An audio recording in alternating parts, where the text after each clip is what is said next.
Okay, so for this video on the tier list, I'm going to be going over some of the orbs, the various orbs for the expansion of Wrath, and I'm also going to be going over a few of the miscellaneous tailoring items that are not as useful. So we have Iceweb Spider Silk, which I put at tier 3. It is used for quite a few items, but the problem is if you go into Naxxramas, you'll get maybe 20 to 50 per run, and most of these don't use all that many. So if you do find there's a shortage, you can always go and grab a bunch from Naxxramas. It is used for a lot of useful things, but it's just a case where it's too common for it to have much value. The next one, also at tier 3, I consider Crusader Orbs, which aren't actually used for all that many patterns, and they're relatively common to get, and they're also a case where you can buy them from one of these vendors for, I think it drops down to around 100 gold once you're fully exalted. It's just not something that you really should be collecting at all. The patterns, if you do end up needing them, they do drop fairly commonly from the Trial of Crusader, but they drop far more than they need. It is not as bad as another one that I also consider at tier 3, which is on, no, what's on? This one, which is Ruined Orbs. Ruined Orbs are also at tier 3. They're from Aldir raid tier, and they are just way too common. There's a reason why they're almost worthless. They're also, it's going to be a case where you can still make good items out of them. So they have a few belts and boots in this case. But it's just a case where the Ruined Orbs are so common, it's not worth worrying much about. And then for tier 2, we have the Sirens tier, which is used for 2 cloaks.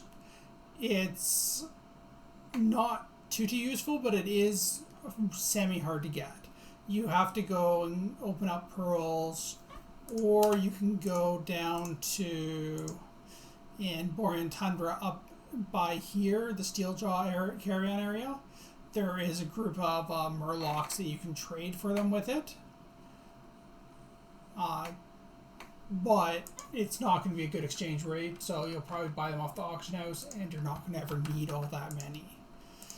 The lower end pearl is also a situation where it's used in a few transmog items, and you can also use it for leveling up, jewel crafting, but you don't use it in that many items. It's just going to be something that is semi-hard to get because you have to go get either clams or trade for them, but it's not something that you're going to be using all that many of.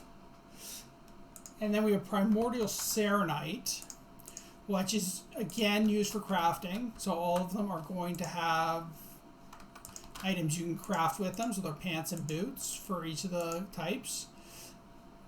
But it's also used for getting the Shadow Morn, so starting the quest in ICC. Now, the reason that it is only tier 2 in this case is because you can just go to the vendor and they have an endless supply. You also do get quite a few from the raids, making it semi-easy to get, but it is much more useful than the other 2 raiding ones. And then probably the most useful one of this expansion is the Frozen Orbs, which unfortunately, again, is on a vendor, meaning it's just not going to hold much value. You get one of these per instant heroic that you do. It's used for some mounts, it's used for buying the Eternals. If you go over here, in the trading area, the Eternals are also bought with that. Meaning it's going to just be used for getting all the Eternal Lives and every air and all those as you need them. I don't suggest if you're on live on ever getting Frost Lotus, the Frosty Flying Carpet is a mount, so it's a relatively cheap mount to make. And if you have any questions about it, and please comment and I will try to answer them. And please like and subscribe and enjoy the day.